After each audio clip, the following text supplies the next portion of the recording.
ஸ்ரீ திருக்கண்ணமங்கை ஆண்டான் திருநக்ஷத்திரம். அவரை பத்தி தான் நம்ம பார்க்க போறோம் இந்த வீடியோல. இவர் ஆனி மாதம் திருவோண நட்சத்திரத்துல திரு அவதாரம் புரிந்தார். இவர் ஸ்ரீ நாதமுனிகளின் 5 சீடர்களில் ஒருத்தர். அதோட அவருடைய சகோதரியோட குமாரரும் ஆவார். திருக்கண்ணமங்கை என்ற திவ்ய தேசம் திருவாரூரிலிருந்து 6 கிலோமீட்டர் டிஸ்டன்ஸ்ல இருக்கு. இவருடைய இயற்பெயர் கிருஷ்ணலட்சுமி நாதன். இவர் அந்த ஊரை ஆண்டுன்னு இருந்தார், அதாவது அந்த ஊருக்கு தலைவரா இருந்தார். அதனால இவருக்கு ஆண்டான் என்ற திருநாமமும் இருந்தது. இவர் இந்த ஊர் திவ்ய தேச பெருமாளான ஸ்ரீ பக்தவச்சல பெருமாளுக்கும் திருக்கண்ணமங்கை நாயகிக்கும் அபிஷேகவல்லி தாயாருக்கும் புஷ்பமாலை கைங்கரியம் பண்ணி கொண்டிருந்தார். கோவில்ல தினமும் பெருக்கி சுத்தம் பண்ணுவாராம். இவர் ஒரு நாள் பல்லக்குல இந்த கோவிலுக்கு வரும்போது அங்க 2 பேர்கள் தங்களோட நாய்களை வெளியில விட்டுட்டு கோவிலுக்குள்ள போய் பெருமாள் சேர்க்க போற.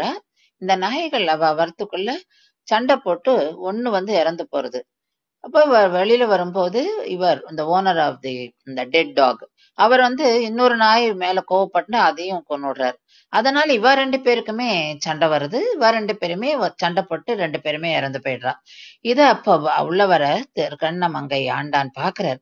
பார்த்துட்டு அவருக்கு இந்த நாய்களுக்காக ஓனர்ஸ் 2 பேரும் சண்டை போட்டா, அந்த நாய்களும் தன் ஓனருக்காக, அதாவது அவளுடைய செருப்ப ஒரு நாய் கடிச்சதுனால இந்த சண்டை நடக்கிறது.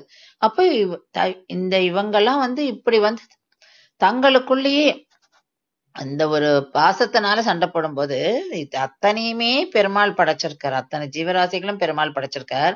அப்ப பெருமாள் எப்படி எல்லார் மேலயுமே கருணையோட இருப்பார் அப்படின்னு, அப்ப நம்ம என்ன நம்மளை காப்பாத்திக்கிறது, அப்ப பெருமாளே காப்பாத்துவார் அப்படின்னு சொல்லிட்டு அதுல இருந்து அவர் என்ன பண்றாருன்னா அந்த மெட்டீரியல் லைஃப விட்டு விடுறார்.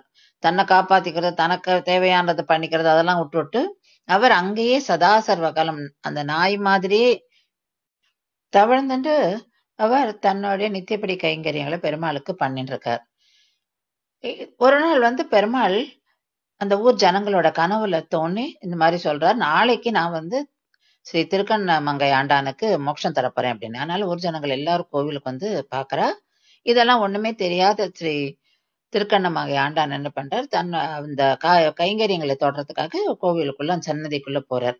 போன கொஞ்ச நாள்ல ஒரு ஒளி தோன்றது, மறைஞ்சும் போயிடுறார். இத பார்த்து அந்த ஜனங்கள்லாம் ஆச்சரியப்படுறா. இதுதான் ஒரு உண்மையான பக்தனுக்கு பெருமாள் தன்னுடைய அன்பை காட்டுறது அப்படின்றத நம்ம புரிஞ்சுக்கிறோம். பெருமாள் ஒரு ஜீவராசிகள் மேலேயும் எப்படி அன்பாவும் இருக்கார்.